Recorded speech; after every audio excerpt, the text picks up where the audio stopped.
พาทุกคนไปซอกหาความรู้ศึกษาหาวิชาความรู้เนาะมาเบิ่งน้ำกันนี่ว่าสร้างเพิ่นนี่เฮ็ดหยังนี่อันเบิ่งภายนอกก็ว่าเสาอยู่ดอกแต่ว่าเฮาก็ภาษาสร้างเพิ่นหรือว่าเพิ่นสิเอิ้นแบบใดเนาะนี่ตีนวงพระเวนี่จะเคยเอิ้นว่าได้นี่โอ้พระเวนี่ครับบ่เคยเห็นหั่นนะเลยไปซอกหาความรู้น้ำสร้างใหญ่เพิ่นซะก่อนเด็กเพิ่นกำลังมัดเสาเนาะไอ้สร้างเอ้ย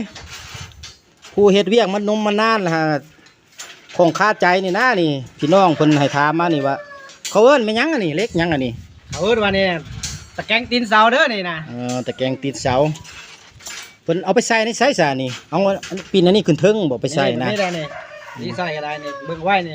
เอาขึ้นเทิงหรือเอาลงลุ่มเอาลงลุ่มตั้งใส่ขี้ดินบ่ตั้งใส่ขี้ดินบ่ก็เดี๋ยวว่าตั้งอยู่เทิงผ้าเนาะนี่เนาะตะแกรงตีนเสาเนาะเอาเบิ่งวิธีเพิ่นเฮ็ดนํกันเนาะทางไม้ซะก่อนมาจับซะก่อนซอยก่อนซั่นนะบอกไปทาทางไม้ก่อนบ่แล้วก็สิเอาตอนวิธีการเฮ็ดเพิ่นเลยแหละเนาะนี่ว่าเพิ่นเฮ็ดมานี่นี่มามัดใส่นํกันเลยเนาะนี่เป็นเสาหยังนี่บังอ่ะเสากำแพงเสากำแพงเสาลวกกำแพงรั้วกำแพงเนาะรั้วเนาะบ่แม่นรั้วกำแพงนี่มาเบิ่งวิธีเพิ่นเฮ็ดนี่เอ้าคือบ่ใส่คนละเถื่อจ้ะมันปกติเพิ่นก็เฮ็ดแบบนี้บ่มีได้เฮ็ดได้จ้ะแต่ว่าเข้มแข็งแบบนี้แหละมีไรมันมีแหละเดี๋ยวเนาะเบิ่งเพิ่นเฮ็ดจังหน่อยว่าวิธีใส่สนใจตัวนี้แหละวิธีผูกปอกนะครับบ่ได้สนใจไปได้ดอกแต่ว่าอยากถามหาเป็นหยังยังว่าใส่พร้อมกันโลดเพื่อหยังมันไวกว่ากันเพื่อความแข็งแรงเอาเพื่อหยังเพื่อความแข็งแรงว้าวดิสันเพื่อความความแข็งแรง